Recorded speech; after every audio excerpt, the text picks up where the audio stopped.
Yeah, Jason Wygant here from RacerX. Well, we gave Daniel Blair and his Main Event Moto podcast all summer to screw up being a part of the RacerX podcast network, and maybe they did. I just never listened to the show. I mean, I don't know why you are. But either way, we didn't get any email complaints, probably because no one emails anymore. So we're going to keep the show as part of the RacerX podcast network. But first, a word from some sponsors. Air Medcare Network. What if you're hospitalized with an injury far from home? You'd want to recover close to family and friends, and with an Air Medcare Network Fly You Home membership, you'll have control of where you're treated. You'll be transported to your local hospital of choice with no out-of-pocket cost, and you can now save $10 with the offer code 10MOTO. That's 10MOTO. Visit airmedcarenetwork.com/RacerX offer 1. That's the number 1 to get that $10 off your membership. Essentially, it allows you, if you get injured at a race and you're not close to home, you can get flown back to where you live so you can work out of a hospital that's local, which is a lot more convenient for family and friends.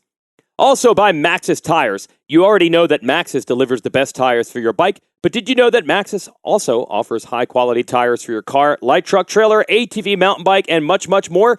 Maxxis Tires will let you hook up, pull the whole shot, and beat your competition in any terrain or conditions. Just ask the king, Jeremy McGrath.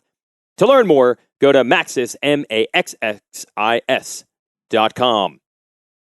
And this podcast is sponsored by ETS Racing Fuels. With unmatched consistency and performance, ETS powers some of the most winning teams in motocross and supercross. You already know the riders and the team, but you probably don't know the fuel. Why? Because champions don't give away their secrets. But now with ETS's new online ordering system, you can have ETS Racing Fuel delivered right to your door, your shop, or the racetrack. So it's easier than ever to get ETS's championship-winning performance in your tank, whether you're racing 2 strokes or 4 strokes, 2 wheels or 4 wheels. Go to ETSRacingFuels.com and you will have your own winning secret to keep. ETS Racing Fuels, the most winning fuel you've never heard of.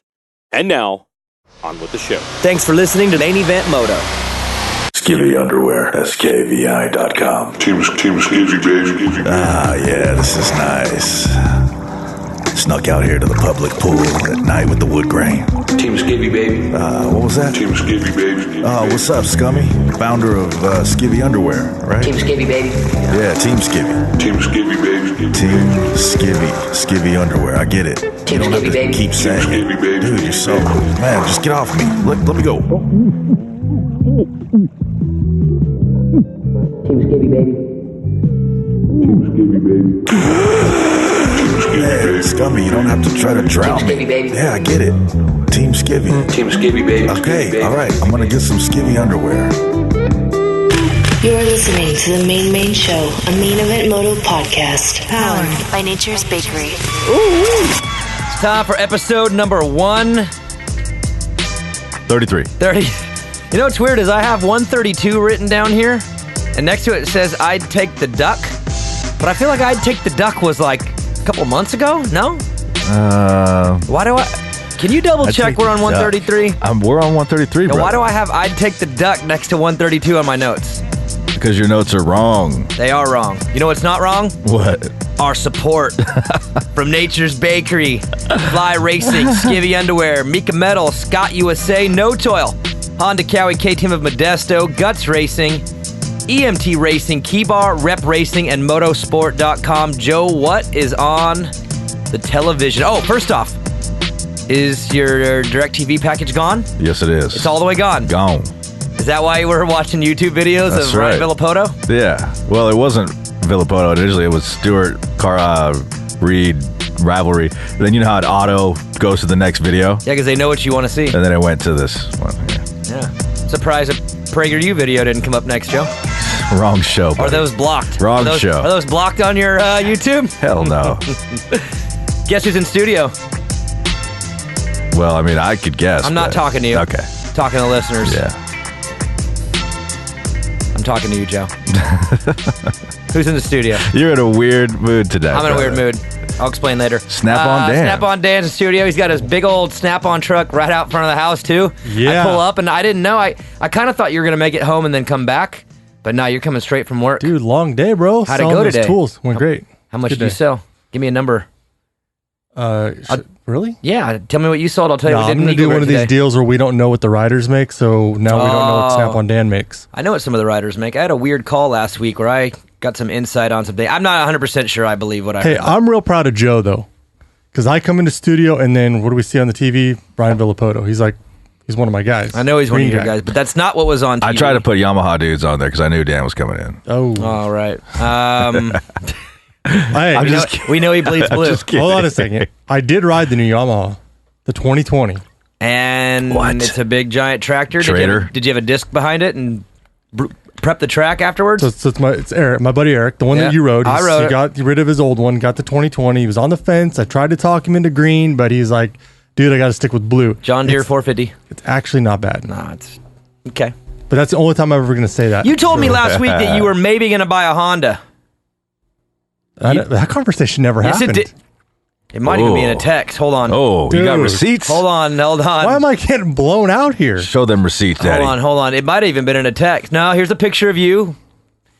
My form was good yesterday. That's a good photo. I'm not going to lie. You look good. Let's see here. Hey, somebody's- Oh, here's some posts from Vital.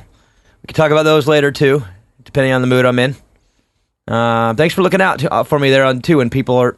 Good, I got you. No, I think it might have been just in an actual conversation from your mouth to my ear. Joe, it's false. Joe, he said he's going to maybe go to Hondas. I don't know. He's like, I'm not riding well. I'm not having any fun. I'm thinking of getting a Honda. Ooh, No, remember last week you said... Did you say that, though?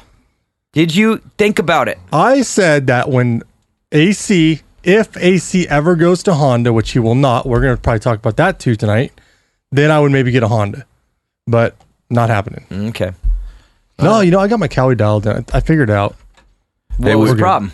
What? No, I was just going to say, we mentioned, I think it was last week, that you're thinking about getting rid of the 450 and Yeah, I slimming mentioned down. last week you were going to go to a 250, but then I rode one. he rode I'm one. They don't way have too enough fat. power. Yeah, he'd have to go on a weight loss program, Joe. And is that going to happen?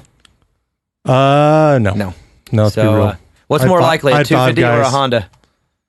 Probably a Honda would be more Now, likely. he thought about the 250 because the 450 hasn't been fun. He's been trying to figure out why, but he says he's got it figured out. But when I rode the 250, it really makes you ride. It does make you ride. I could corner good, but dude, I'm used to being lazy, coming out of the corner, jump something easy, and that thing was kind of a struggle. I kind of felt like I was going to crash, so yeah, it's a major change. I just like the Major power change. when I need it, Well, that's good. How you doing? Good? You ready to talk Yeah. some Moto Yeah, in this off everything's good. season? Joe? I like how you do have Moto in the background just to create the right mood. We're actually watching, what is this one now? This is Ryan Villapoto, something of a champion, becoming a champion? Something of a champion? A champion, part 2. Good video, actually. Villapoto's on his way to Pulp tonight, the big 400. dude. Did you hear how Weege is going to do a show and he's going to host Pulp in a couple weeks and Steve's going to be gone on vacation? Really? Yeah. No, I did not hear that. Yep. And I'm flying in. So me and Weege are going to do No Pulp, way. Yeah, in place of Steve. That's gonna be so weird. It's going to be so much better. Oh, my God. Me and Weege already have plans. We're working on the guest list. You guys are going to laugh. So of the 4 guests, who you pumped? I mean, all 4 of them together are gonna be awesome, but who do you think's gonna really be that on show? fire? Yeah, who's gonna be on fire? I don't know. I don't know. It depends on the mood. I want to hear. I like Nick Way. He's smart, and I just want to hear him talk about things. He won't reveal anything cool though. Like, Can you imagine what's going to come out of RV and Weimer's mouths after they get all tuned up on Jack? Jake yeah, and but Coke one of them on Coors Jack Light? and Coke is enjoyable to listen to. The other one, I gotta press. I gotta move on to something else. No, it should be good though. But yeah, we're gonna go there, Joe, in a couple weeks, and me and Weege are gonna host it. Steve will be gone, and we're bringing in quite the guest list of Who? Collins. Well, we'll just have to wait and see. I have to make sure they say yes. It'll be better than 400. I'll promise you that right now. Way better than 400. Are you going to take any calls from Dylan? No, that kid. Absolutely not. He's worse than you. All right, Joe. So we're going to do listener questions all show. It is an off week. I will tell you right now, I did watch the Montreal Supercross. Let's just say a username and password were given to me so I could log in and watch it. Thank you, Steve. And watched Malcolm dominate main number 2. I actually missed the first main, but I watched 2 and 3. And Malcolm looked good. The only thing is, though, as excited as I was, the track was so mellow that it wasn't a very good indication of what these guys are going to look like. I mean, there was one whoop section. Malcolm was hammering them. Everyone else was like wheel tap tripling. I mean, it wasn't a full Supercross track, as you can imagine. Dude, they raced buggies on the track. I know they had buggies, which was pretty cool. I've raced Montreal Supercross probably 4 or 5 times, and they always had buggies. So when they went away, that was weird. They always had them when I was there, and the track was super creative, would kind of go in and out of the buggy track.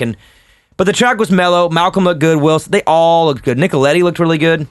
But I was pretty bummed for old Malcolm because in Main 3, while he was in position to grab the overall, he gets the whole shot and goes down in the first corner. And I'm like, that's the one thing that's going to kind of hold him back from getting to that promised land that I think we're all kind of wanting. I think everybody collectively, you know how sometimes a rider will emerge and everybody's pretty on board. Like last year when Cooper Webb was kind of like emerging, not everyone was pumped about it. A lot of people didn't like it. He had hate. Anderson's the same way. He's not the most likable guy. Not everybody loves Anderson and Webb. But, when Adamson Sorello this summer closed out that title, I mean, find me someone who didn't like that. And you're not going to. Everyone's pumped. Well, with Malcolm, it's the same kind of thing right now. He's got this thing where everybody's kind of getting pumped on him because we're all like, man, the guy's had the potential forever. We're going to hopefully see it. Boom, he's out and he's done and we're all sad. Well, now he's coming back. We're all getting on the bandwagon again, which I think we all should. He's talented, but going down on the first turn, just washing out like that in a race that he had the whole shot, was going to win it. Those are the kind of things that are going to hold back this story from being really cool next year. Is the silly stuff like Anaheim won. He could have won Anaheim 1 last year, and boom, goes down right at the. I mean, he's going to have to clean it up. That's the first time lining up again in a while. It's like kind of the first moto jitters and. I think he's going to be fine. He'll be all right. But he's always had these goofier moments like that. And that's why I'm hoping that more than talent emerges with him. And he can, be a little bit more solid in situations that should be pretty easy, which, I mean, I'm watching the main, and I'm like, Evan's watching it with me, and gate goes down, Malcolm, great start to the first turn. I'm like, boom, that's how you close it, down in the first turn. And it's, I mean, I'm not going to overthink it, but I hope that maybe he does overthink that and realize you got to clean that stuff up if you want to go from someone that's got that flash to someone who can actually get a main event win or a Triple Crown win or whatever. I mean, I think we all want to see it. So how did Brayton look? I didn't get a chance to watch much of it, but did he look good? Or did he just kind of cruise around in third? Was he up there with Dean and Malcolm? Or he looked okay. He didn't look, but he's the same thing. You're not going to see good Justin Brayton until you see a really tough track. Yeah. I mean, in Australia, he has his hands full over there, a lot of the main events with guys that a lot of our listeners probably have never heard of. It's because the tracks they're mellower. Put him on a full track with big old whoops, and Brayton's going to look a lot different than he does out at Montreal. So he looked fine. I mean, Dean looked good. Everybody looked good as the problem. Dude, Dean's Dean. Dean, he looked sick, man. They all looked really good. But it was fun to watch just to see some Supercross because it's back. And obviously we got more races coming up. Monster Cup's coming up. And then obviously you get into Geneva and Paris and all those cool races. So it's cool because we're getting back into that mode. Hopefully the listener questions will reflect that. Joe, you are in control of the LQs. These are brought to you by Scott USA, Prospect Goggle. And let's rip through these, have some fun for the show, and just kind of talk off-season, talk Supercross. At least that's what I hope the questions are, because that's what I asked for. Cody 975 Piscatelle getting that whole shot. What's up, Cody? Don't go down on the first turn. Why did HRC feel obligated to make a spot for Chase? Mookie won a championship for them, and they threw him to the curb. It's not all the way accurate, but... He says parentheses on Geico. Can I say something right now? Can I puff my chest? Because for somebody who gets a lot wrong when you race predictions, I throw things out there without much regard. When it comes to the off-season stuff like that, I've been pretty on. And earlier in the summer, I said that Brayton was going to race factory Supercross for Honda and Chase Sexton would ride outdoor. And I got laughed out of here. There was a Vital post saying I was crazy. Steve said I was crazy. Oh, he always says crazy things over there on that show, whatever. When it comes to that stuff, guys, I'm not as crazy. But I called that 3 months ago. And it's because I knew it was going to happen, because that was happening 3 months ago. And I can't reveal all my sources because then I won't have sources. But, guys, read through the lines, okay? I give you it all. You just got to kind of figure it out, okay? Dan, So- was I not right on No, a you were. certain other You thing were. that you got laughed out of the building on? What did I get left on the bill now? Jordan Smith, the pro circuit? Oh, yeah. That was at Hangtown. Yeah. At the Hangtown National. Steve looked at me like I was nuts. He did. Dan, listener question from the audience at the Works Connection live show before Hangtown. I said, Dan, ask Steve what's up with Jordan Smith going to pro circuit. And you did. And what happened? He laughed, and then actually Steve was kind of like, I haven't heard that. And then like Weege kind of laughed like I was dumb. Oh, it was Weege. Weege. All right. And then look. Both of them. I'll talk to him about it. But, you guys, I got the information. I just can't let it out all the way. Pay close attention. I'm not that crazy, except for when I predict race results, which I'm always completely wrong on. All right, Joe. As far as the answer, it's actually the perfect thing ever. Honda wants Chase Sexton as the number 2 guy next to Ken Roczen. I think he maybe is a little bit early, but whatever. But yeah, have Brayton ride Supercross, because he's a Supercross only guy. Have Chase defend his title indoors, which he might not do because he might be riding West, which I think he's going to have to. Because if Jeremy Martin rides East, which is what he wants to do because he needs the time, then obviously Chase Sexton would ride West. What are they going to do? Throw Jet Lawrence and Joe Shimoda together on the West?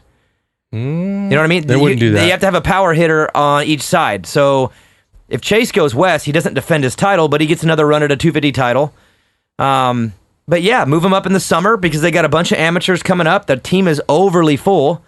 And let him get acquainted in the summertime. That way he doesn't go into Supercross 2021 a rookie. He's get a half a season. So from Honda's point of view, I think it's perfect. So it's perfect for Sexton, perfect for Brayton. I think it's perfect for everybody. So next year, motocross season. Roczen, Sexton. Yeah, I know. Where do you see Cincerillo? What place do you see Cincerillo? Where does he sit? 3 to 7. And then where do you see Chase? 5 to 10. Low is a 5, high is a 10. That's he won't be as good as Adam. No way. No. And Adam will, I don't know if he's ready to win the outdoor title. I don't think anyone's touching Tomac outdoors, to be honest. But maybe Roczen. There's a little bit of truth. You may know better, but isn't Malcolm and James's dad a little bit hard to deal with? And could that have played a role why HRC didn't want Malcolm, moving forward after he won that title? Maybe. That was not just Honda. That was everybody a little bit, which is fair, but it's also not all the way fair because, Big James was probably a certain way with Little James, and he's probably different with Malcolm. That's how most dads are when they have 2 kids that race. They're a little bit different with each just because you learn more. So it's fair because I don't think Big James was the easiest to deal with through the years, but, maybe, that and a combination of Malcolm maybe not showing the willingness and the determination to be a 450 guy.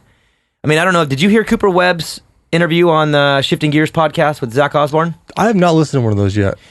Cooper Webb's is good. I've only heard a couple of them. That one was pretty good. And Webb pretty much admitted that he was a little overconfident going into the 450 class and didn't do the work needed in the offseason going into his rookie year and kind of rode off of his 250 results and got a rude awakening. And Malcolm kind of had that same vibe a little bit where you never really knew how committed he was. And 450 teams are scared to make a commitment off of a guy who's got 1 lights title and doesn't want to race outdoors and hasn't really proven to be that in shape. And so a combination of reasons why I don't think anyone took the bait on Malcolm then, but Malcolm needed to mature, and that's what he's doing now. And now Moto Concepts they'll reap the rewards off that. Yeah. Who do you think will do better next year, him or Brayton? With no injuries. If there's no injuries, Joe, I want your answer too. Malcolm versus Brayton in points at the end of the year. Who has the most podiums, most wins, heat race wins, points, everything? Malcolm, for sure. Easy, right? Yeah, for sure. So for your Moto Concepts, you'd love to have them both, but when Honda comes and asks you for a little help, and you're getting a lot of help from them, then you say yeah, but I think it's going to work out for everybody. I think Honda made a good move on this deal. Joe, next one. My second favorite Instagram handle, Bedtime Savage 69. Thoughts on Baggett after the Swap podcast. Guy sounds saltier than the DNA on a chick after she worked the glory hole night shift. Wow. You say Baggett or Sivaji? He says Baggett. Thoughts on Baggett Baggett after the Swap podcast. Dude, I'm so podcast out. It's so hard to listen to all of them. You know what I mean? Rob Zombie's on Joe Rogan today. Joe? Yeah, I know. I saw You gonna that. listen to that? Yeah, I already did. What? Oh, yeah, because you listen on YouTube. How was it? Good. It's fine. Did you listen to Dan Aykroyd? No. I'm going to listen to that one, too. I did not hear it, Dan, and I'm with you. I'm a little motoed out right now just because it's the off season and we have our own show to do, and that's kind of the limit of what I've got. But I listened to the Cooper Webb one the other day just because it was recommended, and it's short. I like them when they're a little bit shorter, you know. But I haven't heard that one. I did hear some people talk about the Sivaji one. Did you hear that one? No. I guess he kind of badmouthed Tomac a little bit. I should probably listen to that before I say anything, but no, I haven't heard that one. And to the listener's question, what'd he say? Like, what's salty? I mean, I'm curious what he said without having to listen myself.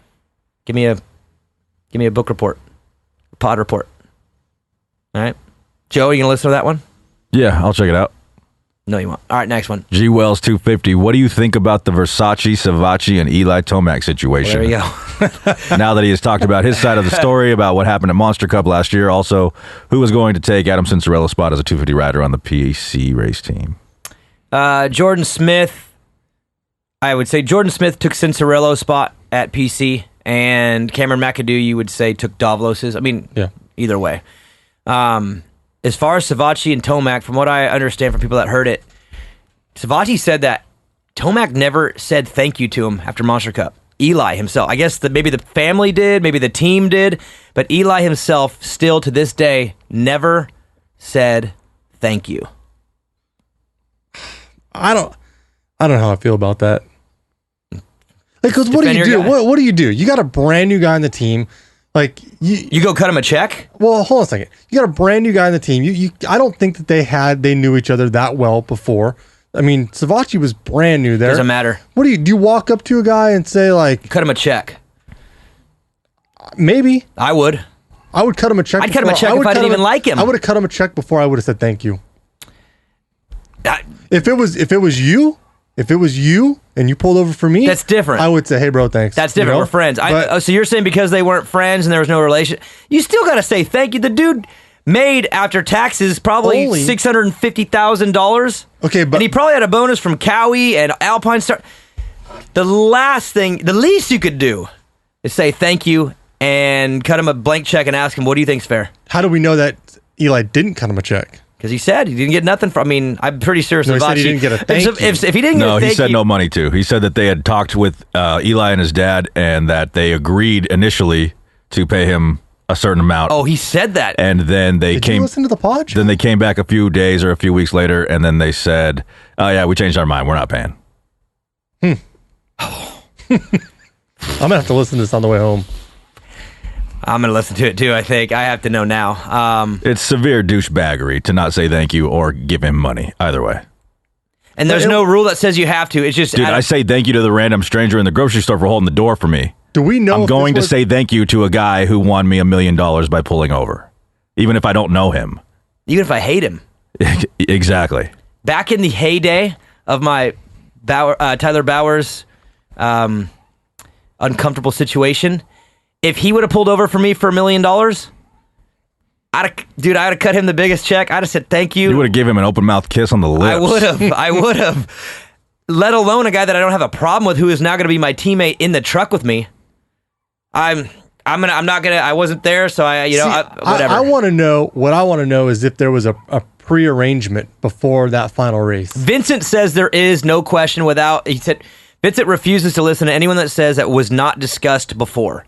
Just like he says, there's no way Marvin pulled over for Dungy that year with his little mess up in the rut without it being talked about. Vincent he's all in. He'll fight somebody. That was all talked about before. I don't think so. I mean, how is either. Cowie supposed to go, hey, Joey, just in case you get the whole shot and lead all the way to the very end, and Eli comes from 12th, in case that happens, you're going to pull over, right? I think Joey did it on his own. I mean, unless he said different, I have to listen. But I No, he feel like didn't say different. I've said this from the beginning. It goes unspoken. You don't have to say it. did Joey it on did his the own. math and realized, oh shit, I'm going to keep this dude from getting $1 million. And I'm going to look like a complete ass swipe to the entire industry. I mean, in my opinion, because if he would have not pulled over for him, Dude, I would have been like, what? I feel like it's unspoken between all the pros lining up that night when the $1 million is actually on the line. It's not a national Everybody race. just knows in their head, if I am in that situation, if the circumstances dictate that I'm the one stopping the dude from getting the mill, I'm going to do something to help the dude out. Especially if it's the teammate. Science. It's biology. It's psychology is what it is. But no, I'm going to have to listen now just because I want to hear all of it. But dude, Well, here, it's... I don't know. I'm looking at the results right now for Monster Cup. Sivaji finished third, okay? It's not like Sivaji, if he would have won that moto. Yeah, would it have got him second? It would not have got him second. So it's like, dude, grow up, dude. Like, I don't know. Grow up? No, dude, growing up is saying, hey, bro, thanks for the $1 million. That's what he's saying. Is he saying him or are you saying Joey? Well, he's saying Joey. I'm saying both. No. Oh, really? They're both in the okay. I don't know, man. I feel like you're having a problem admitting that your boy is in the wrong. If somebody cost me $1 million like that and he was my team, or I don't want to go there right now because I don't even want to go. But I'm just saying that if all that is true that Joey has said, I would have never talked about it. If I was Tomac, I would have freaking wrote the check. I'd have put it in freaking Joey's locker. And I would have never discussed it again. I would have never said thank you. I would have said shit. In fact, you know why not have said thank you for $1 million? This isn't a fair question for Dan. Where's He's a the Tomac beef? fan. He's a Tomac. He can't, Joe. He can't. Raise that mic up, down a little bit, closer, like more direct. Can't. Your mouth. Say it, Dan. Just admit it. I'm just saying, man. If this was happening on another colored bike, you would be saying something different. Admit it. No, dude. What's the problem in saying what's thank right you? is right. What's wrong is wrong. You're right, and what's right is saying thank you for the $1 million. I would have said, yeah. I What a check would. Okay, Joe. If I wrote you a check, I would just want $1 million, and I wrote you a check for $100,000, but I didn't say thank you to you, and I left it in your locker. Joey would have never said anything if he didn't. If he got paid. Would you still expect a thank you? Be like, yeah, no, I get it. That was a thank you. I wouldn't expect a thank you. You know what? I would just know at that point, like that you're a very, very weird motherfucker. Jesus. Yeah, but Daniel, you don't have to flag me. I know to flag the bleep word. All right, well, just making sure. How many episodes are we in? 133. 60 something, and they don't get bleep there, and that's why I'm just making sure you know. You have separation problems. It would just be strange to magically get a check in my locker, but never speak. Hey, can I say one thing right now? Maybe Joey didn't get paid, and he's bummed, and maybe Eli did say thank you one-on-one, but Joey doesn't have to admit that ever happened. This is a way to throw a little shade. He didn't even say thank you. That's what happened. Oh, see, Dan's all he's Team Tomac no matter what. If Joey was still on Cowie and Eli was going to Yamaha, Dan would be at Eli's house right now. Nope. With protesting signs and whatever. All right, next one. Cody Seiler, how much blame does Will Hahn get for ruining your career when you wanted to stay with him instead of in California with Geico? Who said that? Cody Seiler. Jeez, maybe a lot. Ask that again. How much blame does Will Hahn get for ruining your career when you wanted to stay with him instead of in California with Geico? He gets 50% of the blame. Sipes gets the other half. Ryan Sipes and Will Hahn were training together at Tommy Hahn's house in Texas. I'd already been there for a couple weeks. I was loving it, dude. Sick tracks, just waking up, riding, it was the funnest thing ever. So when I got the deal with Geico, they said for me to come back to California, and I could have stayed at Ryan Morris's house and got through 6 weeks and got the bike better. But I was like, nah, it's a factory bike. We'll be good. Ship it out to Texas so I can train with these guys. We had a good program. I wouldn't say that they influenced me it wasn't like I got my arm pulled, dude. I wanted to be out there, but I'll give him some blame, though. He gets a little bit. We had fun, though, man. That was like one of the coolest times ever. Just factory bike, training with them every day, riding their bikes, them riding my bike. All illegal at the time. Whatever. Next one. Seth from above. What do you guys think of the new A Day to Remember? Actually, can I go back to that? It's funny that as soon as Will got off of KTM Factory, he went right to Geico after that. And I remember specifically him riding my bike, and he was like, oh my God. And then I think a year later, he was on Geico and won a championship there. Yeah, so Yeah, Will did ruin my career, and I helped him win a title, so thanks, Will. All right, next one. Seth from above, what do you guys think of the new A Day to Remember? I haven't heard it. I didn't know it was new, but I will actually put my phone on it right now for my drive home. I checked it out. It's all right. Is it just typical of them? They've always been hit or miss for me because they switch styles every other song, and it's weird to go from being a hardcore band to then being a punk band to then being a pop punk band. Oh, it's only one song? It's all over the place, man. It's just one song, Degenerates? Hey, Joe, you could answer this question. What is Pitbull? Like, the singer? Yeah, what do you call him? What genre is he? What is Pitbull? I would just say he's like pop, like urban pop, like urban top 40. I went and saw him last week. How was it? It was awesome. What's your favorite Pitbull song? Probably the hotel room one or whatever. How's that go? Sing it. Can you sing a few bars? Sing it. Hotel, Motel, Holiday Inn. Is that like one of their popular ones? Here's one called Timber featuring Kesha. I'm sure that's one's a good pretty one. Popular. That's a good one. Oh yeah, I've heard this. You want to know what this song reminds me of? What? It reminds me of Tyler Bowers. Why? Because when he came out at Arena Cross like 5 years ago at Sacramento, this is the song he came out to. Really? I don't know why it's like burned in my brain. Joe loves Timber. Listen. Totally. This is his style right here. This is my style right here. Yeah. So he was good though? Yeah, it was good. But I was talking with a couple of buddies, and nobody could sell the debate on what genre he is. I said, I'll ask Joe. He'll know. Yeah, top 40, just right? Pop. Yeah, just pop, top 40. Yeah. And then they draw from something, and he'll draw from some hip hop. But Joe would never allow you to call him a hip hop artist, right? Somebody called him. One of my buddies said he was a rapper, and I was like, yeah, I don't think that's so. a stretch. That's Easier, a stretch. Easy or whatever his name is. All right, next one. Seth from above comes back. Do you think that Sexton is moving up to the 450 soon? Too soon? If you want to do everything exactly right, yes, a little. He's young. Yeah. And to be clear, last year he won that title, but he didn't win that title. He was gifted to him a little. Austin gave him that title. Chase was. I think in the end it's going to be just fine. He'll have fine, and as long as they approach it. From what I heard too, I heard his deal goes through 2023, and if that's the case, then he's fine. Like, it's good. Let him develop. Long, slow. He's like Cincerillo, the way he rides the bike. Oh, he's gonna a 450 guy. Mark my words. 3 years from now, he is like fighting for wins and championships on a 450. He is legit. In the short term, though, I think it is a little rushed. But as long as they give him the room to grow and don't expect much, like they should literally go, "Hey, your rookie year, your only goal is 17 rounds." And we're like a year and a half in advance. But you know what I'm saying? Like, as long as they approach it with the calendar's on your side, there is no pressure. Let's just work into this thing and let's have you ready in a couple years. Then you're good. I mean, Joe, that will connect us to the NBA. You know how sometimes an NBA team will draft a player out of college and the scouting report is raw, talented, but it's going to need some time. Mm-hmm. And if they expect too much out of them, dude, they won't make it because there's too much pressure too early. If they actually give a guy a chance to don't worry about it. You're going to start on the bench.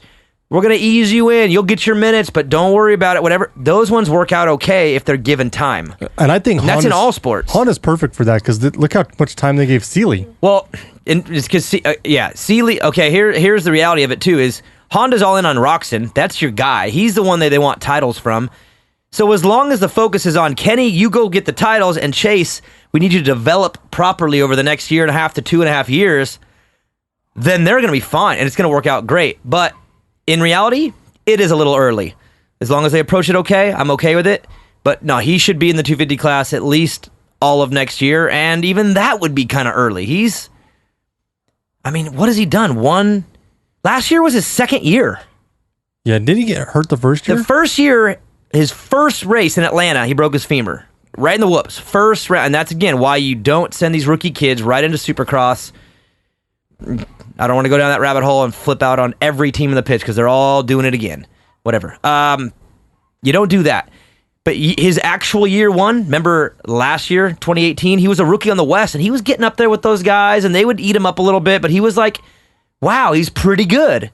Then he comes out last year and he wins the title, and now it's like, all right, let's bump the guy, which, again, for him, I think he's going to be okay because of the length of his contract. But in reality, he's only raced 250 class 2 years. He's really young. He could use another year. He could use this year and another year if you want to be fair and give him 4.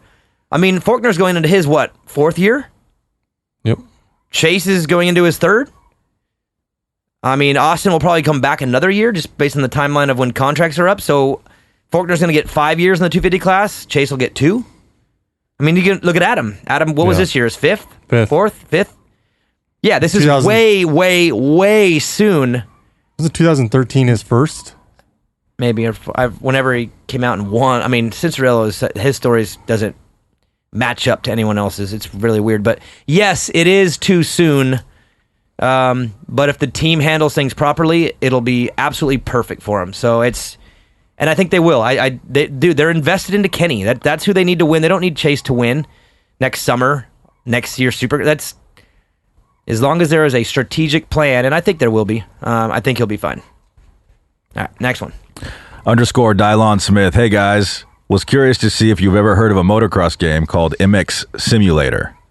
It's almost identical to real-life motocross and supercross, and there's a community that actually runs a series called RF Racing. And then he says, secondly, would you ever consider looking into maybe sponsoring the series since esports is on the rise? This is it right here. We've been watching it for a while. I was wondering why this is playing. No, this is not it.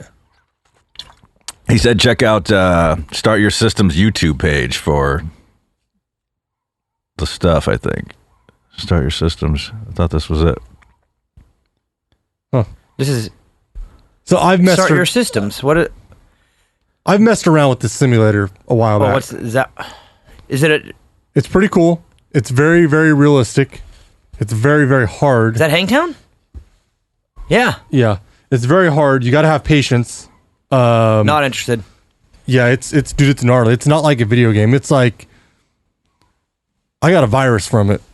I swear to God, I was downloading tracks. So whoever just asked that question, Dylon Smith. Hey, whoever asked the question was using this as a chance to promote the game, and Dan just blew it out and said his computer got a virus. I swear to God, I was downloading the tracks, and I got a virus, and it wiped out my hard drive. So, but the game, it was cool, for sure. Dude. Is this it, Dan? Yeah, this is it right here. Guys, look. Evan got a flat tire on his bicycle. Maggie bought tubes for it, and Maggie was like, hey, fix these tubes, and I didn't have time today. So she said she was going to try it, and when I left the house, I was laughing. Like, okay, you're going to try it. Check it out. Nice. Dude, rad. Maggie changed the tubes in the bicycle. Wow. Let's take a break. Impressive. That's impressive. Yeah, I got to go to the bathroom. Main event moto. Let's be real. Kids and adults like things that taste good. What if you had a food that tasted unreal and was healthy? Dad, get me some Nature's Bakery. What flavor, Evan? Any, duh.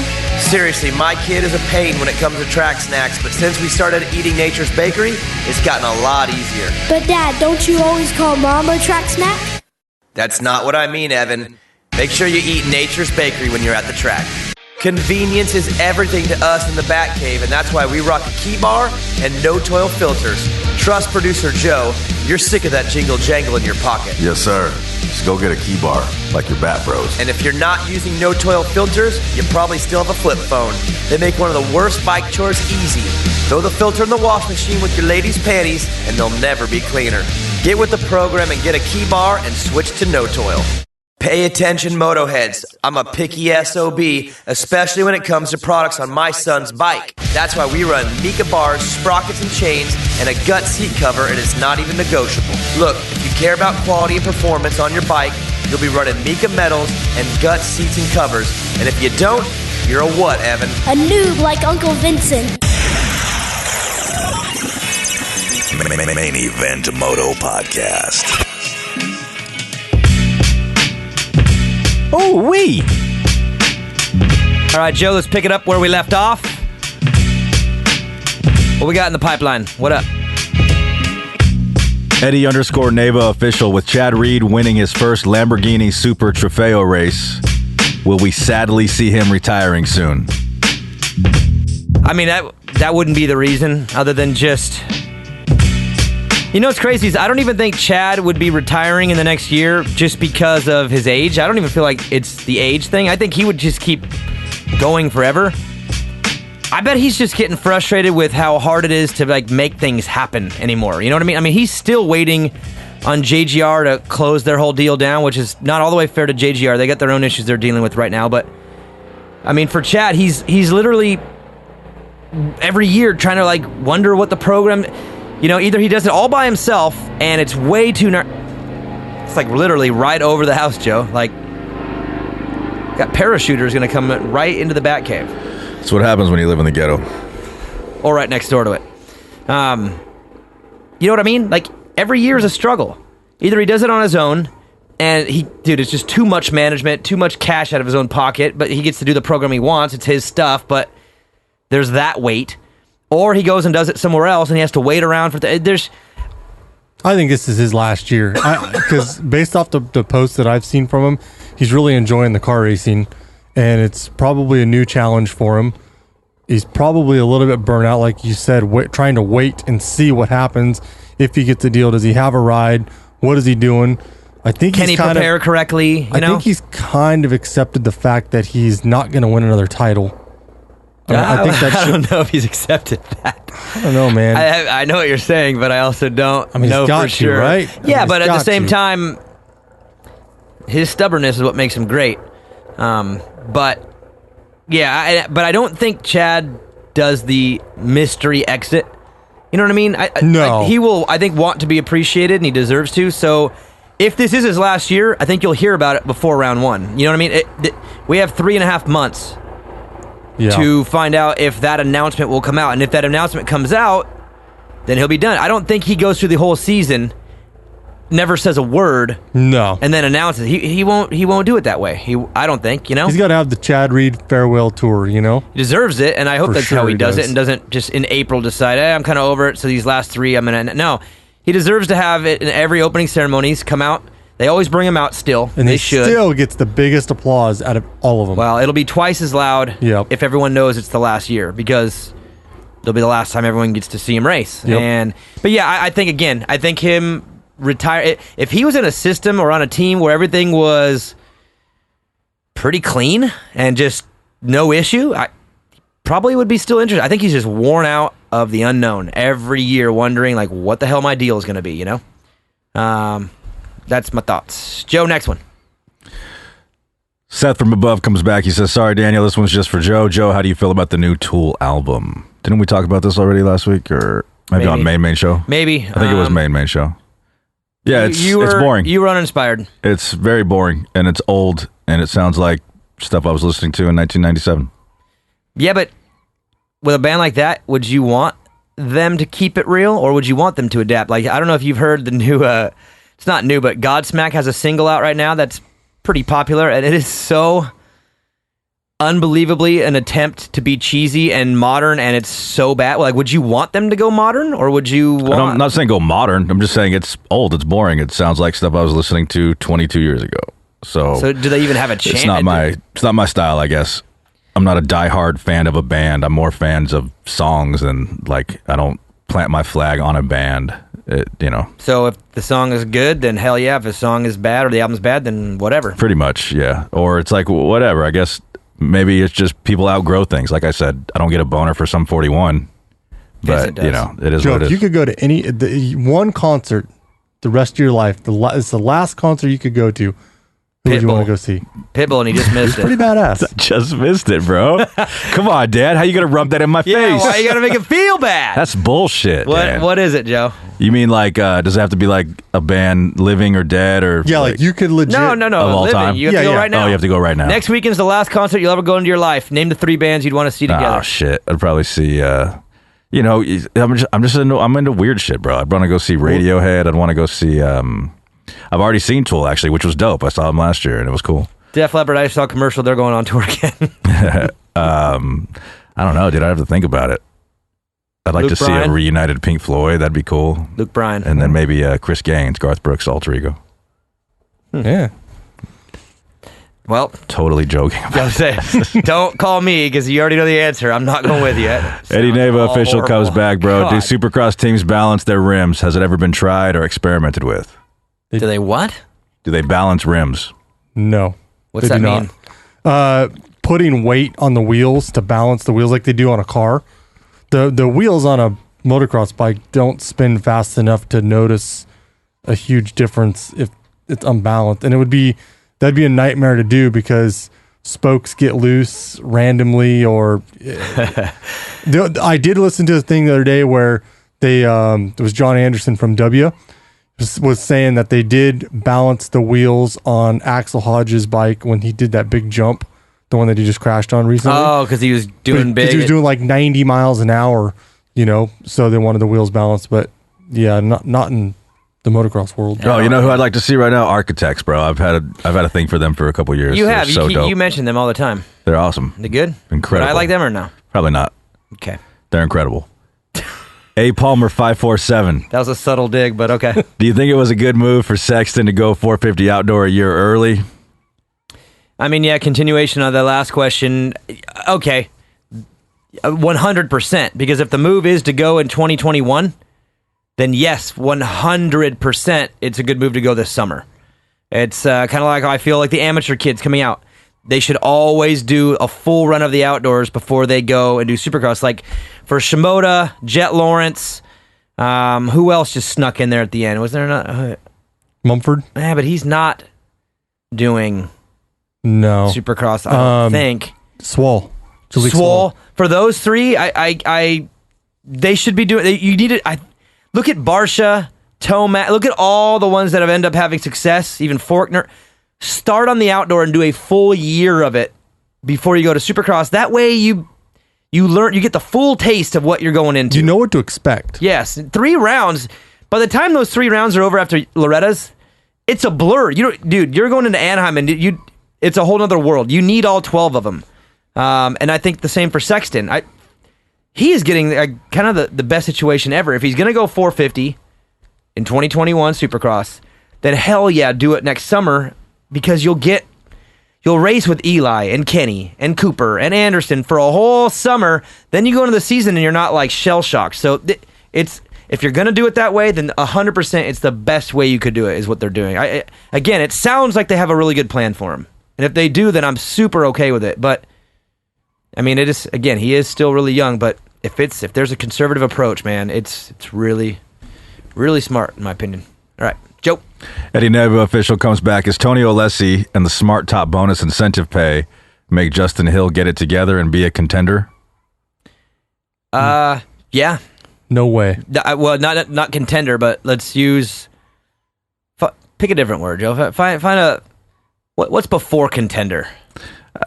A dude messing around on the track. I don't know. Now, come on. Like, what's in between what he did this year and a contender? What's that word? Pick a word. Make up a word. Finish a race. Skiddly bop. All right. Yes, he will skiddly bop, which also, Joe, is probably the show title. I'm not sure how you're going to spell it, but skiddly bop. Yes. You don't know how to spell skilly bop, bro? Yeah, no, I don't. God, man. Is it skittly bop, like the candy? Everybody knows Skittle? how to spell skiddly bop. I don't have to tell you, Dan. No. Look, if you are willing to race your motorcycle for no salary, then you're motivated because you're not going to get paid. No one wants to do this sport without getting paid. Nobody. So, except for every privateer that does it. But you know what I mean? If you're Justin Hill and you're going to race for no salary, it's because you're motivated for something. And there's no way he would do it. If he shows up next year, if this really is true that he's taking this deal, then he will be good next year. Really good. Because he'd be chasing something. He had nothing to chase this last year. Sure he did. Paid.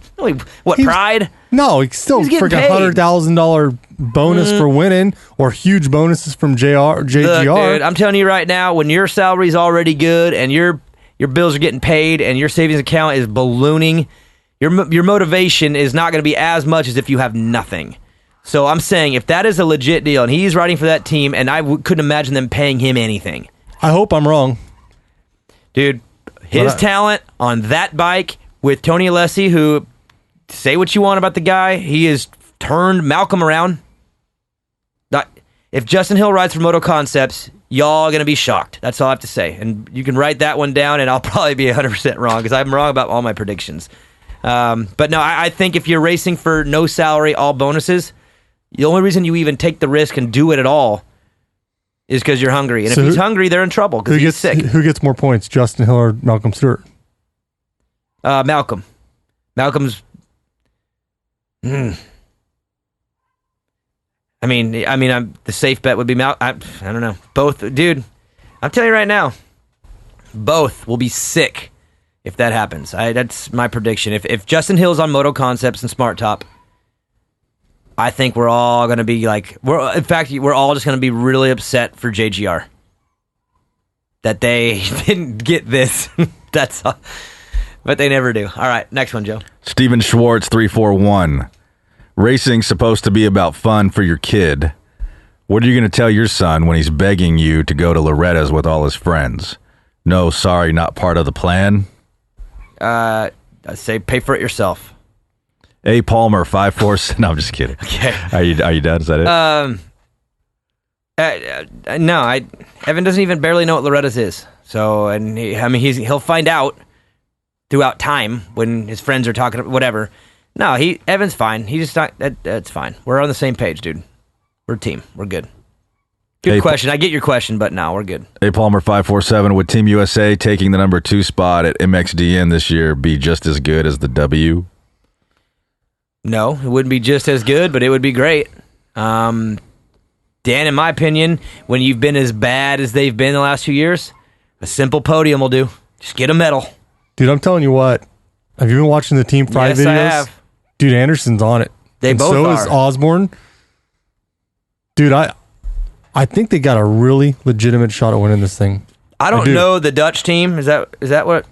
Is it Dutch or Netherlands? Is it the same thing? No, Netherlands. Joe? I'm from Holland. Isn't that weird?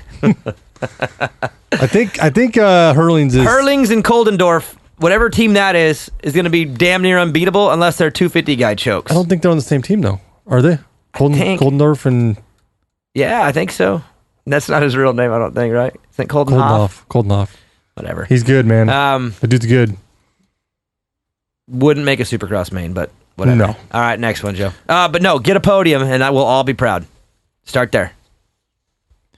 My third favorite Instagram name, Two Stroke Taliban. Dave, how long before Supercross pushes to 19 races and kills motocross? Tell Two Stroke Taliban, stop calling me Dave on every Instagram. Dude, he comments on every single thing I do, and he puts Dave for whatever. I don't even know where that came from, but it's like, we're going on like 100 of them now. Weird. And I've been so tempted to be like, what are you talking about? But it's gotten past that. It's just I didn't even notice that he was referring to you as Dave. I was just reading It's my personal post too. Just that's weird. Yeah, it's weird. All right, Stop. Two-Stroke. Whatever, Stop. bro. What's his question? Do you even want to know it? Yeah, I'll be fair. How long before Supercross pushes 19 races and kills motocross? I don't think that'll ever happen. I don't know. I really don't know any of those types of discussions, but I would say not for a while. I mean, especially I would think with NBC being involved now with both, I don't know. I don't see that happening. I don't know. I have no idea. I'm Vincent Blair, Mookie top 5 in points. That's all he says. No, I don't believe so, but I believe a lot of individual great performances. I'm with Vincent on that. Top 5 in points. I think he gets 5th or 6th. God, there's so many good guys, though. Like, so many. Think about, the list, man. Got to think that probably at least one of the top guys, just based off injuries, happens every year. But still, look at the top. We're talking Tomac, Muskin, Webb, Anderson, Roxon. There's 5. Now you have Cincerello, Osborne. Who else is there? Why my brain fading now? Dude, if Mookie can get... Maybe, I don't know, maybe a couple... maybe. Yeah. I'm not going to go that far. I'll go somewhere between 6 and 10 in points, but some great individual nights and a win. A win for Mookie next year. Anaheim won. God, that would be cool. Place would freak out, it would be awesome. All right, Joe, next one. K-Frame Wayne. How many followers does he have now? What's he up to? 31. 24 still. Come on, K-Frame Wayne. Step it up, bro. Hey, nobody listening, don't follow him. Don't follow him. Let's keep this at 24 as long as we can. K-Frame Wayne, better prep for Team USA. He says, Lommel or the sand from Joey Savachi's vag? Everybody follow K-Frame Wayne. He deserves a couple. Get him to 31. That was awesome. I don't think that requires a response. No answer. Good job. Just that question was not meant to be answered. T. Smitty 162. It was only meant to be asked. T. Smitty 162. Who goes to the 450 class first? Ferrandis or Faulkner? And Ferrandis. which team? Okay. And which team will they go to once they move up? Factory Yamaha. And Cowie. And Cowie for Faulkner after Tomac's gone. Tomac, 2 more years, retires. Faulkner takes his place. And that's not just a guess. It's conversations I've had. There y'all go. More than a sprinkle of information for you. All right, next one. Samson _Waters 14. Where would RC in his prime stack up in today's racer lineup? It's hard. You can't even do that. They don't even look the same. You know what I mean? I mean, You wouldn't say just pure domination? maybe. I mean, Chad Reed got a podium last year at 37 years old. That's what I mean. It would be pure domination. He said in his prime. In his prime, don't forget how sick Ricky was while riding. I challenge anyone right now to go back to when did Ricky retire? God, it's been 10 years. 10, no more 12 than years that. ago? 06? When did he ride half a 06. season? When was that Orlando battle with Stewart?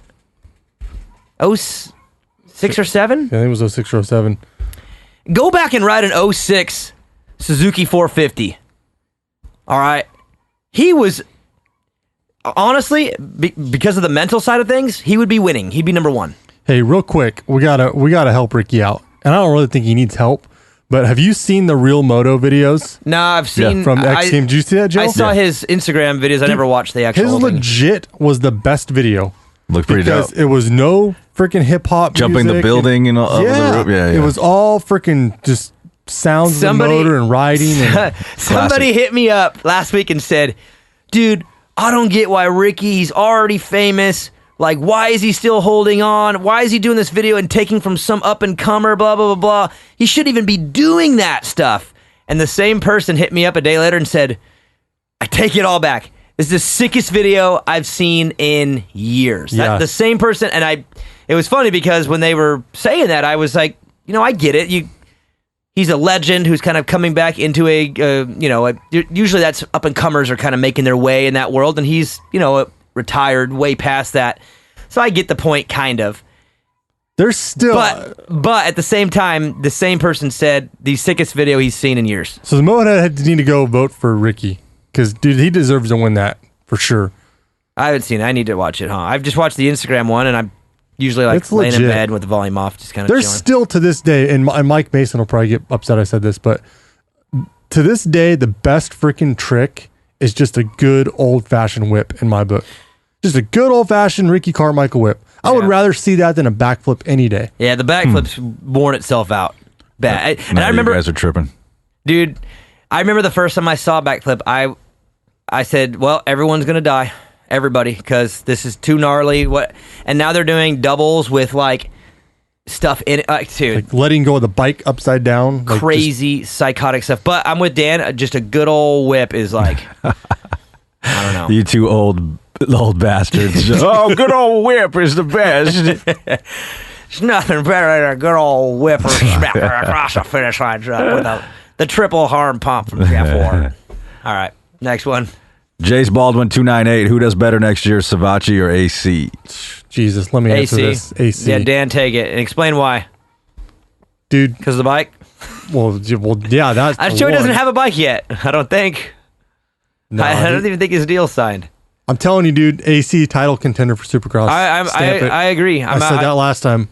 Your homerism is allowed in this Bat Cave right now because I agree. Dude, he looks so good on the 450 already. And I'm not saying he's going to win it. What I'm saying is he's going to be one of them all the time. Like halfway through the season, we're all going to be like, "Whoa, okay," Because honestly, his injuries is what held him back for the last few years. And once he finally got healthy, look what he's done over the last year when he was healthy. Yeah. He's older. He's bigger.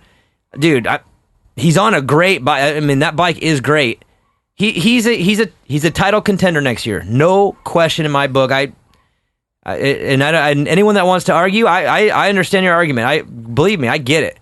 But I'm all in. I really, really think, and I don't think he'll get it, but I do think he's going to be one of them all the way near the end and winning multiple races next year as a rookie.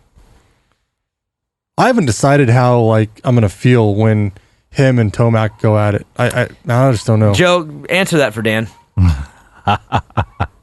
You're going to love Tomac, bro. Yeah. Dude, I think I like Adam more than Tomac. I feel like as an overall character. Would Adam have said thank you to Joey? Oh, for sure. Joe? He's like the nicest kid. Would Adam have said thank you? Adam would have gave Joey all the money. And an open mouth kiss. Don't write open mouth kiss down on your pad. That is not the show title, Joe. It's Skiddly Pop or whatever you said before. All right, next one. Monty 248 role reversal. Take all the 450 riders from Montreal and put them on the quads. Who's top three? Mookie wins that for sure because he's just big, dude. He's big and strong. They were they grew up farmers, so he probably rode quads a bunch. Yeah. Or Nicoletti. Yeah, he seems like he'd probably would be right the same. Yeah, let's go a really good battle between Nicoletti and Malcolm. And I think Dean's the biggest squirrel on a quad. Yeah, he probably flips it into the stands. I don't see it going well. He tried to scrub it. All right, Joe, next one. Oh, yes, Hess. Why drop the pod on the same day as Pulp? Very Glenn Hellenish. For us. It's not dropping the same day. Don't theirs come out Monday night? This is going to be out Tuesday. No, they're live Monday night, but it comes out on the pod link Tuesday morning. Yeah. First off, it's not a strategic move for or against them or us. It's called scheduling. I couldn't get a babysitter last night. It was that simple. And Maggie works Sunday nights, and it just didn't work out. And I'm here now, and it's all good. And we're doing one next Monday too, right? Yep. Yeah, next Monday, same thing. We'll be doing it Monday night, releasing Tuesday morning. And then we'll be back on the Sundays after that. But I'm going to IndyCar, Laguna Seca next week. Really? Yeah, I'm working. Really? NBC, shadowing. Huh. Shadowing talent. 2 days, got to follow around the talent with a notepad and a pen and learn some stuff. That'd be cool. And then the next week, after that, going to Florida for training for TV. So it's my off-season stuff, my off-season program. So I actually went for a jog this morning. Can you believe that? Really? Yep. Even this weekend, Joe, you'll like this. It's time to get my face ready for television. So I gave my lessons this weekend in the scorching heat with no hat and no sunglasses so the raccoon eyes could kind of catch up. Shave my face so that my face wouldn't get blocked out by the beard. Went for a jog. It's my off-season too, bro. How many times did you have Chick-fil-A this week? It's Monday. I haven't had it yet. I'll have it tomorrow. I had Carl's Jr. today. But I didn't eat breakfast. All right, next one, Joe. RH22. Am I the only one that has a slight feeling that USA might actually win Motocross the Nations? No, I have a hunch too. I have a hunch, and it's. But when I have a hunch, I'm usually wrong. So you all don't want that. But no, legitimately on paper, they better get a podium. It would be honestly pathetic if they don't get a podium, in my opinion. But to get a win would be gnarly, and I do think it's. You know what? Possible. They're putting in 100% effort by going over early and training together. Yes. That's what's cool is even Cooper's going to be training with them. You know, that doesn't happen for us. And here's what's cool too. The GPs are still going on. They're still racing. They're over. Oh, China was the last one? China was the last one. So our guys are actually a little bit ahead of their guys on the prep. They're over there riding in the sand. And let me tell you right now, sand is weird, and if you've ridden your whole life in it, you're going to have the upper hand. But if you could block everything else out for a month and just ride sand, it's a different type of riding. You have to change everything that you do, bike set, whatever. Osborne, Anderson, and Cooper will be the best they've ever been in their entire life in sand, and then some. Because they've adapted. Dude, they're going to be weird when they get home on hardpack. It's going to take a while to get back on hardpack. They're going to be sliding out and all kinds of weird. Harm bump, probably. But, dude, I'm telling you right now, they're going to be surprisingly good unless something weird happens, like a first turn crash, whatever. If they can get through the regular BS and just get out into the race, I think they're going to be awesome. And again, they should, on paper, be on the podium. You know what I mean? It doesn't mean it's going to happen because weird things do happen, but they're going to be good and they're going to be exciting. And I think they're going to open some eyes. And that's what we're all hoping for. Yeah, so it's going to be awesome. Next one, Joe. Michael_Wilson_321. Do you think there will ever be team championships like there are in F1 racing? He says, kind of new to the sport, so don't roast me if they've done that before. The manufacturer points. They used to do it. It would be awesome, and it should be a separate thing, though. It doesn't need to take the place of. But I think it'd be rad if, I don't know, if somehow, okay, put it this way. When I did my fantasy football league with Eric and I and all of our friends, we do a team deal. We play, what's it called when you team up with a buddy? Joe, what's it called? You don't play by yourself, but you... I can't say it on the show, but...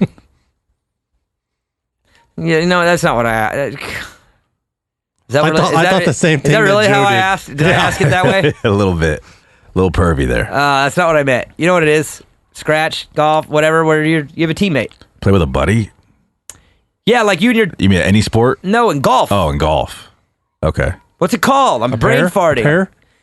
Best ball. Best ball, yeah. There's a bunch. There's a bunch of different. There's a bunch of different games you can play in golf. I wasn't sure which one. With your buddy? Yeah, with your buddy. Okay. Or with a group of buddies. All right, so best ball. That's, we play that on our fantasy football draft day. We go play golf and we play best ball, and we wager, and the winning team makes the most money.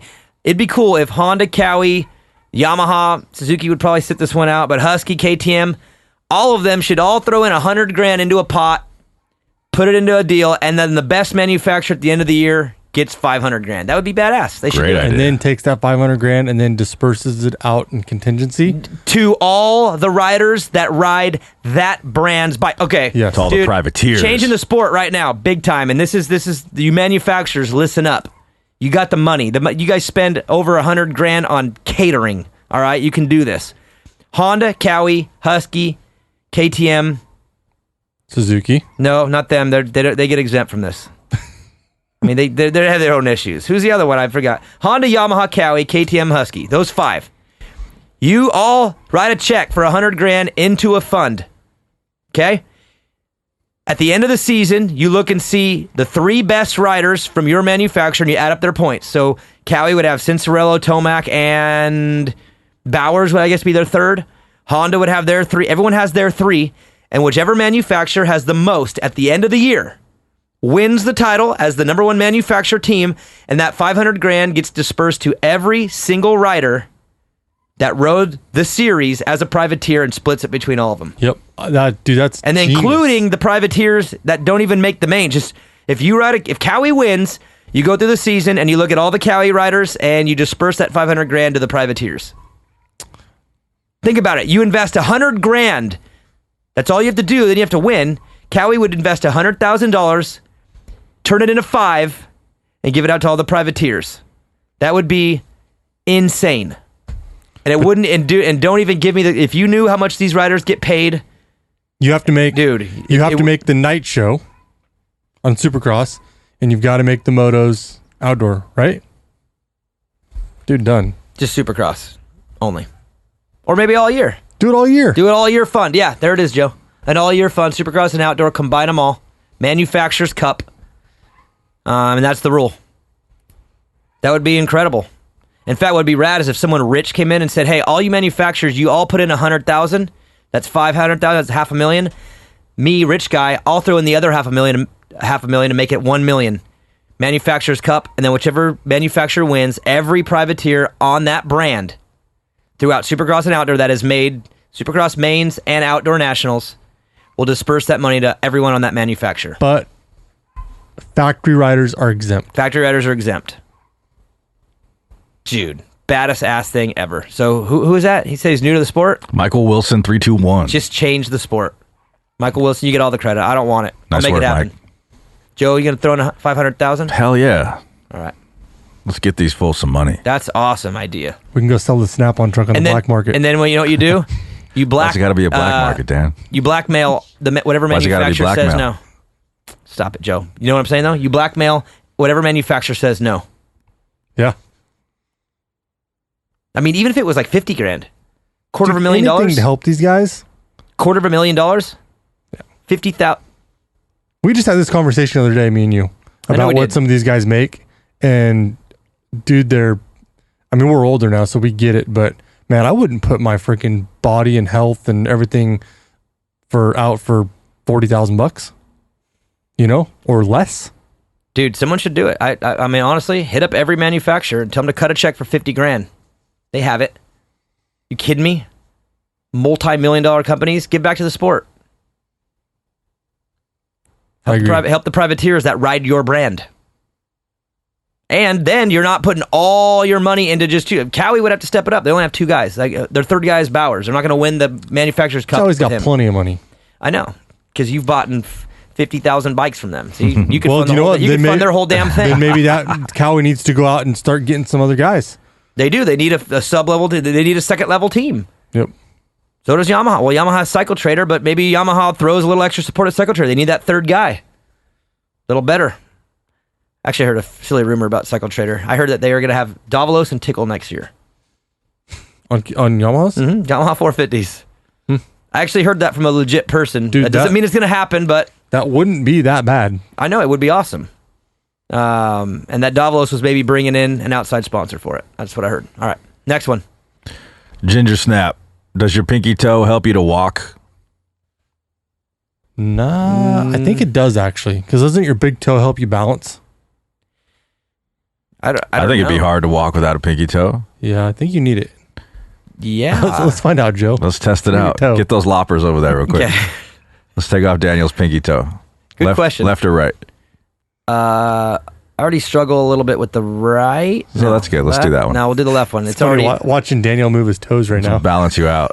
I know. I was moving mine too, just making sure. My pinky's not even moving. I have no control over it. I don't know. We'll test it out sometime. 30+2 with Sexton's new deal. What other kind of unique contracts do you think we'll hear about in the future? What do you think Honda's big picture is with this move? Say it one more time. I was thinking of something the whole time you were asking that. I'm sorry. Dan, you want to take this one? Sure. I think, honestly, with this move, I think we might see more contracts or more manufacturers take advantage of the motocross guy, supercross guy, and split them. Oh, I know what you asked. Because you got like Brayton, he's killer at supercross, but not so great at outdoors. But maybe, Chase Sexton, maybe super good outdoors, but maybe not turn out indoors. There's a lot of guys like that. And I think that manufacturers should leverage that more to their advantage and get some of these guys. Some of these guys are, some of these guys outdoors are killer. Look at John Short, man. He killed it outdoors this year. Give that guy an opportunity. I just think you'll see more of that. I hope. I don't know if they will, but they should. It's the top guys will always do both because they're so good that they have a chance at both titles. Sure. But the guys that don't, the third guy, or the Brayton type guy who wants to keep racing and he's legit. You want to know why? But he doesn't want to race in the summertime. You want to know why that would be good? Is because you find diamonds in the rough that way, like Weston Noren, Pike or even Noren. Noren is.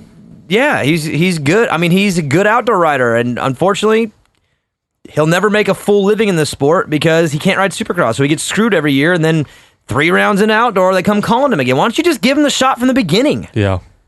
Let him prepare all year instead of killing himself out in Supercross trying to make it in the sport. Let him hire him for outdoor only, like they did with Dean Ferris. Yamaha did with Dean Ferris. That was a great attempt at the plan. I mean, it was a fill-in is what it was, but look for that stuff more. Yeah, without question. I mean, it's coming. Malcolm's not riding next summer. Yeah. Maybe Malcolm should just say, screw it. Go kick ass this year and then go get a factory deal and tell the team, I'm riding Supercross only. It's what I do.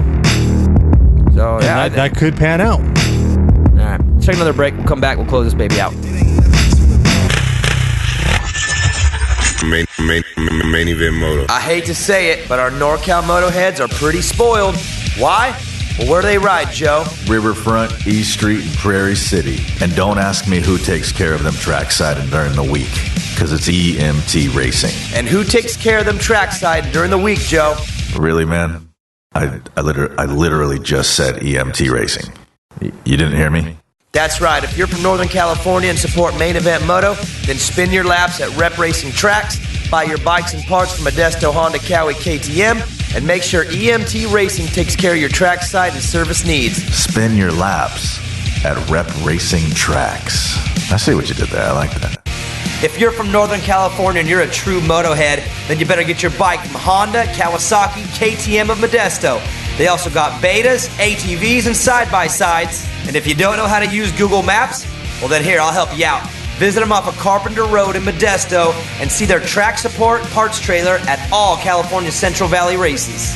Visit www.hkmodesto.com to apply for the rider team, store deals, and upcoming events. And check them out on Instagram at Honda_Cowie_KTM.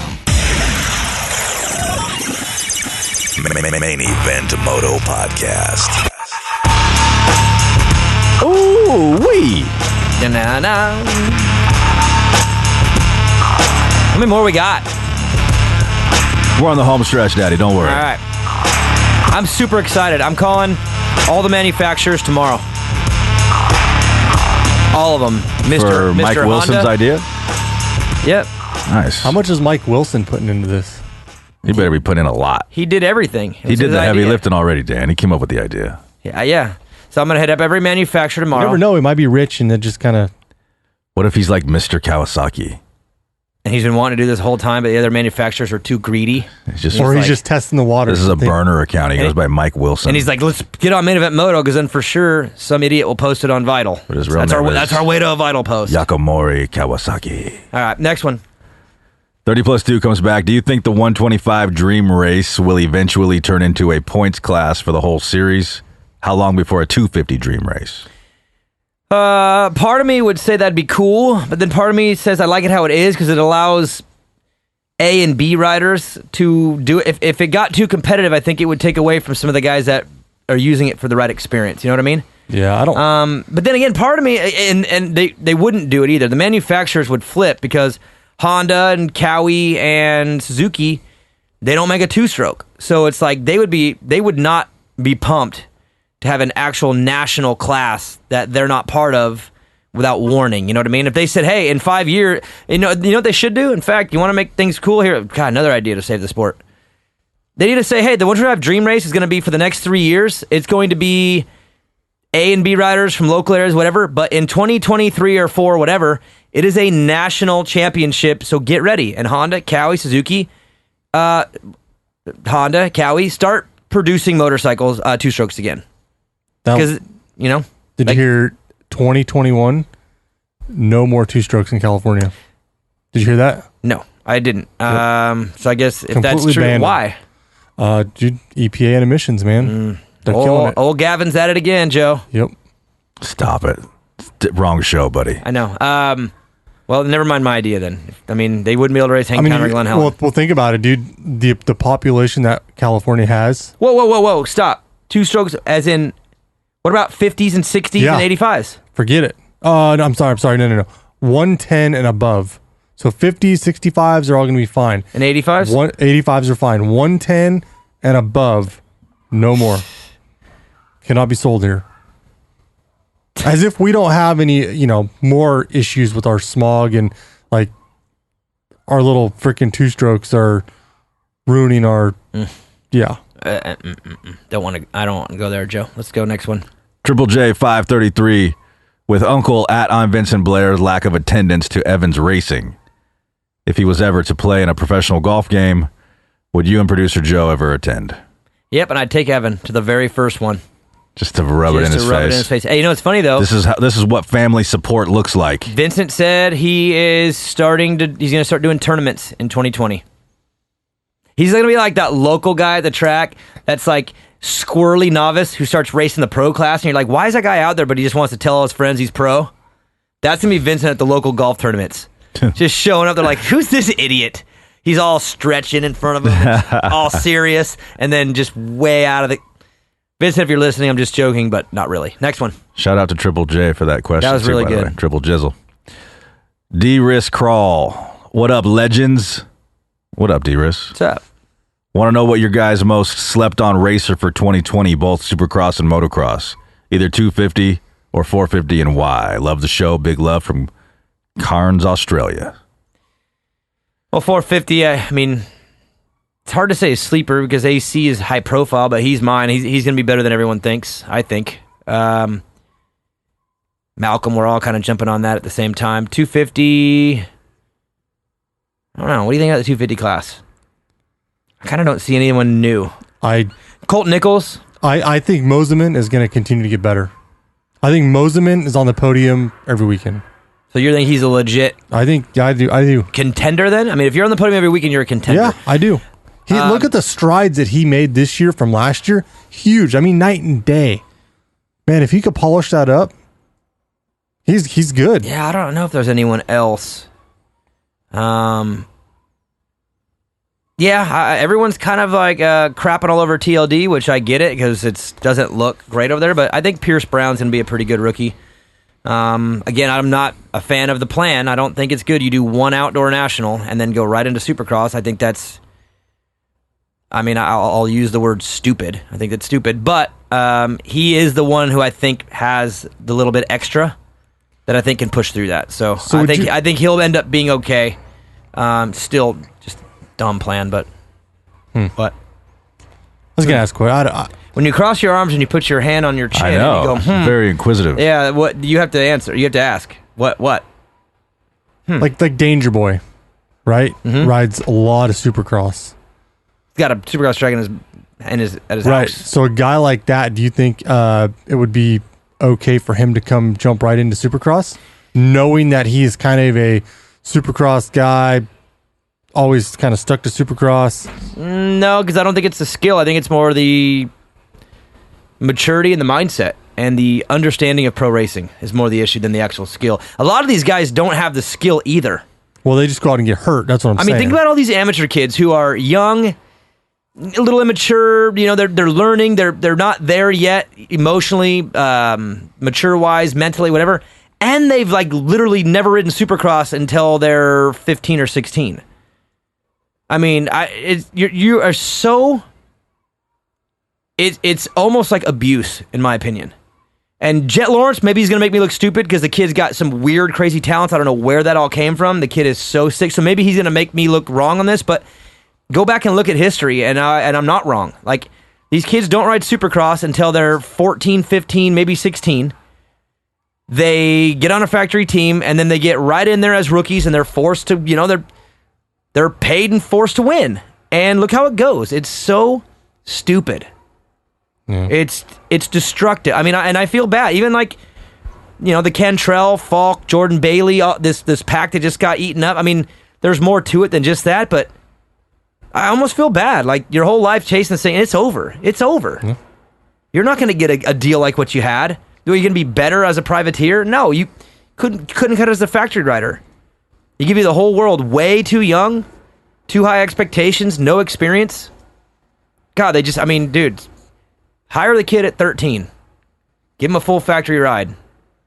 Smart. God. All right, next one. All right, boys, lightning round. We're going to speed things up All here. right. No more of these 30-minute answers. Okay. You got like 30 seconds now. Sorry. Todd T 206, Daniel Blair, main event moto. Yo, them Jamal shots have no mercy, holding it down for the boys. But damn, son, like you said, Daniel, it's like a lightning bolt hitting the tip of your pecker. Feeling it today.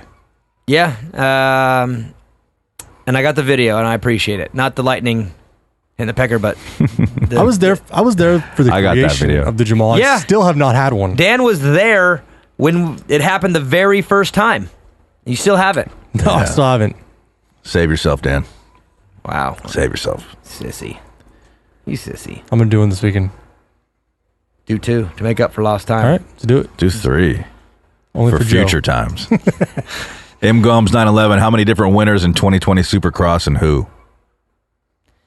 Roxon, he's going to get one finally. Tomac, Cincerello, Muskin, Webb, Anderson. Dude, I don't think Muskin gets one. I keep feeling like he's going to fall off every year, and he kind of just doesn't. I don't. Like he's. It's going to happen though. One of these years, the drop off's going to happen. I think this is it right here. I don't know. I'll give him one more year of it, and then the big question for me is Malcolm and Osborne. There's your other two. That leads to the next question from my boy Nate Dogg 38. 6 to 8. 6 to 8. Nate Dogg says, "How many races will Malcolm Stewart make it to this season before wrecking out?" I don't know. That's a horrible prediction. I don't want to answer Nate that. Dogg, come on, bro. I want to say none, but I don't know. I mean, I don't know. Dude, Malcolm's not really a wrecker though. He had one big one last year. He's not known to be a wrecker. He's nowhere like James. He's not like James has a. You know when the basketball players in college have their mixtape, Joe? Mm-hmm. James has his own mixtape of like the worst crashes you've ever seen in your life. Malcolm doesn't have that many. He's not that guy.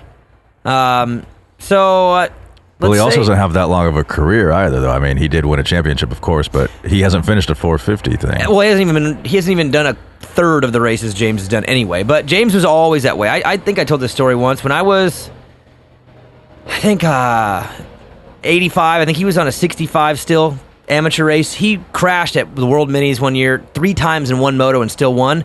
And when he came off the track, they were celebrating it, like how they were like, "Yeah, see that." And I remember even then was like, "Is that like? I mean, that's cool and all like today, but is that really the habit you want to? You want to celebrate that you crash out all the time? Like that's not going to last forever."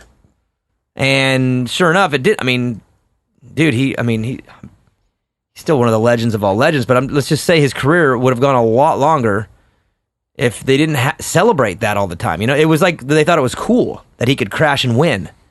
It was cool as a fan, but for him, it's not a really good like formula to adopt as a young kid and carry all the way to the end, and it explains a lot.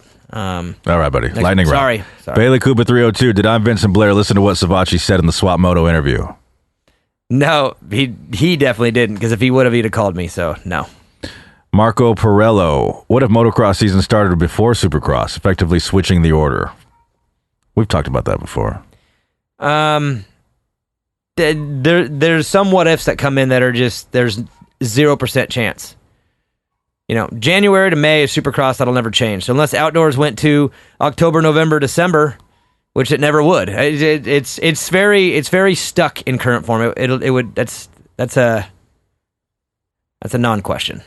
Anderson Josh 5. Is it possible in the first race of the season to highlight more of what happened in the off-season? For example, 2018 never mentioned Pike being out. For the casual fan, it would be nice to know all of the off-season moves, making the TV product even better. I'll write that down in my notes. That's a good idea. That's Caulfield, everybody. Bring it. No, I got it. Put that in my arsenal. I'll handle that for y'all. I'll write it down. Off-season recap. You got it. Off-season recap, buddy. Anaheim won. Okay. Mark it. It's on my notepad. Stutzman Joe. Won't racing Monster Energy Cup backwards throw off the ruts for landings? How will they deal with takeoff and landings with the mismatch? They could get away with it in Vegas because it's hard pack. There won't be ruts. And if there are, they'll fix it. Let me tell you right now, Monster Cup has a lot of time in between races. It'll be fine. It'll all be clean. You're working Monster Cup, right? Yep. They're not doing this without a plan, and it'll be executed pretty well. Joe, you going to Monster Cup? Heck yeah, buddy. Are you really? I don't know. We'll see.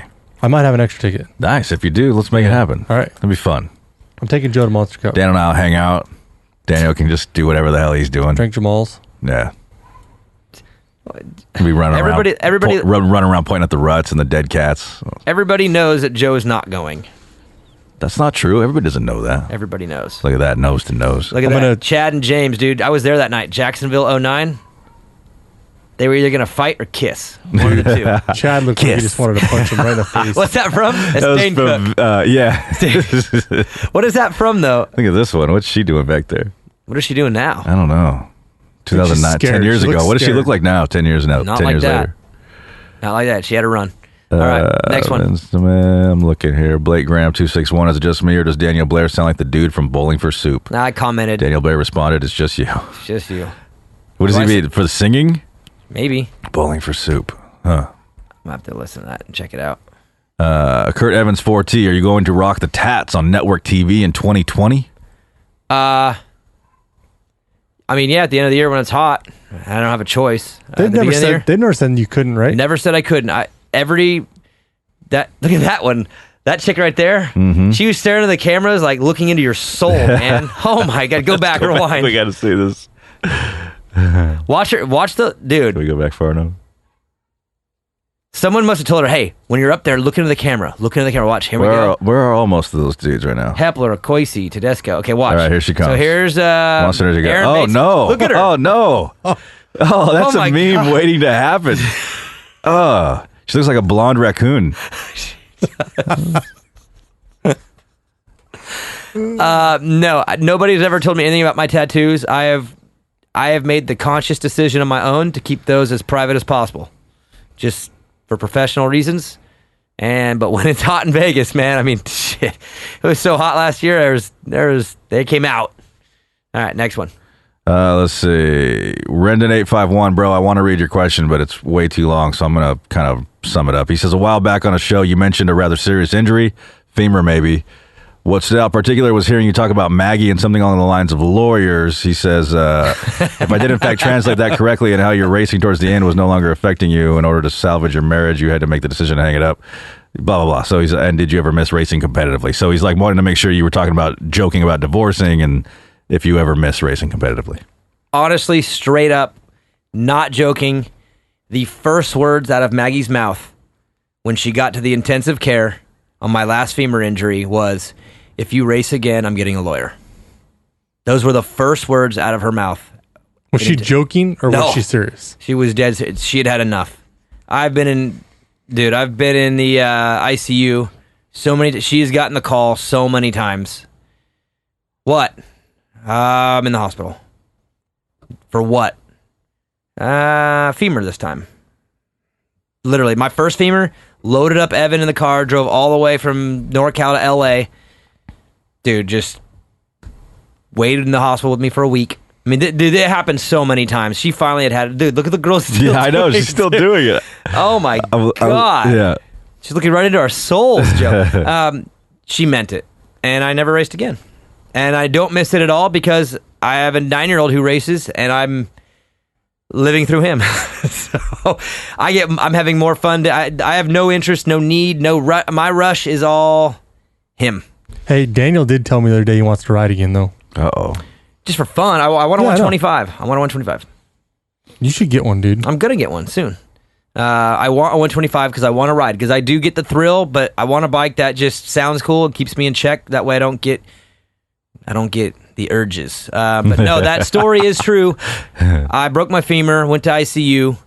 Maggie got there, threatened me with a lawyer. She was pretty serious, and or if she was joking and she got one over on me because that was it. I haven't raced since. So no, there's a lot of truth to that story. All right, Slow Ride 858. If you could actually sell your soul to the devil himself, what would your asking price be? 30 seconds, go. 0. Dude, I'm priceless. $800 billion. Slow Ride 858. Would you rather have nailed a goat but nobody knows? Slow Ride's on some other shit. How about 799 billion, Joe? That'll work. That's fine. Slow Ride's he's pretty drunk last 198. night. I already said my price. $800 billion. Okay. Would you rather have nailed a goat but nobody knows, or not nailed a goat and everybody thinks that you did? That is really good. He must have had some Jamal shots last night when he asked that. I mean, I don't really care what people think about me, so I would go with the not did the goat, and then people could think whatever they want. Okay. Like, I'm not that worried about what people think about me. Yeah, So you're going for I'm like in that boat too. You're like the Brett Kavanaugh nailing goats. Yeah. Clano 156. Hold on. Who in the hell comes up with that? Well, obviously, Dan, it's Slow Ride 858. Yeah, I mean, God, slow ride. but man, how much you have to drink, or what are you on to come up with a question like that? Jamal shots. Like, that Or what doesn't do you- even, or that what would do you never even cross my mind. Yeah, I couldn't even come up with that question. I know. He's on Jamal and Sick cocaine. bastard. That's a bad combo.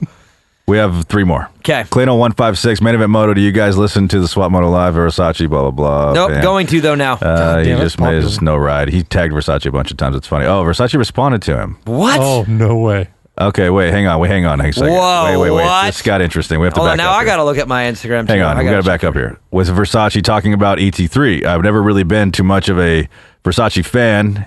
He has always been to himself and never opens up. But holy shit, calling ET3 out on paying him what he lost out on his bonus and backing out, and the fact he never even talked or never thanked him and giving him the cold shoulder all year. How does that make you feel about ET3? And do you think Versace is just mad he has no ride, or is it true? Versace responds at Clano156. You don't think that's a far-fetched made-up story? LOL.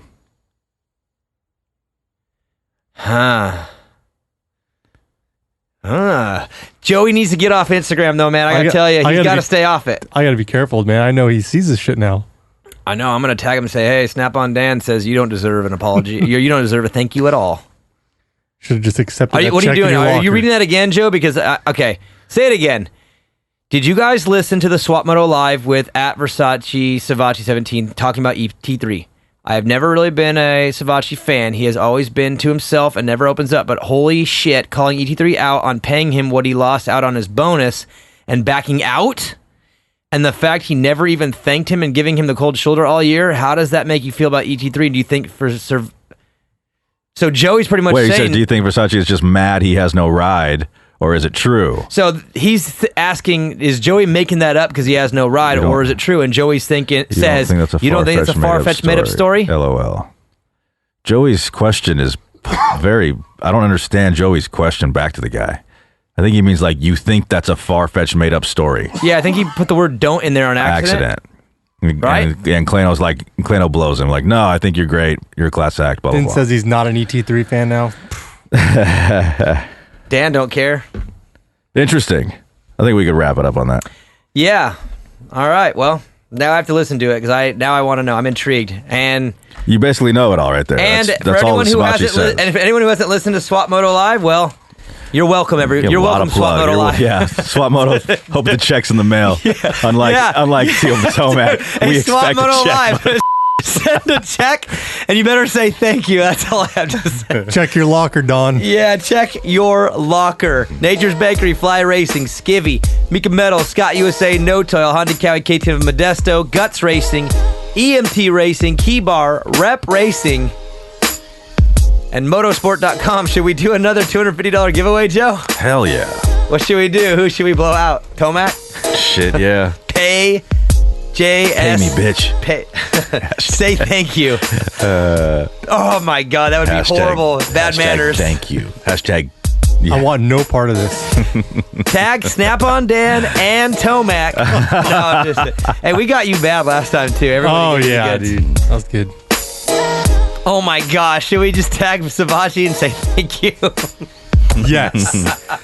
Thank you, next. No, let's do I can't be that harsh to these guys. It's fun to poke. That's obviously there's some sensitive discussion going on right there. Let's just tag Swap Moto Live and just put hashtag thank you. There you go. All right. Hashtags. Do they have their own Instagram? Yeah. Hold on. Let's double check. Yeah, they do. They're way more followers than we have. Maybe they should send them our way. I'm going to follow them first. All right, everybody. There's two. There's Swap Moto. That's Dawn. And No, don't do Dawn individually. Okay, go to Swap Moto Live and hashtag thank you. And that's it. And never tell them where it came from. Because remember, that's the fun part of the game. And I'll pick a random winner for a $250 gift card to motosport.com. And that's a great way to end the show. Thank you. And yeah, send a check.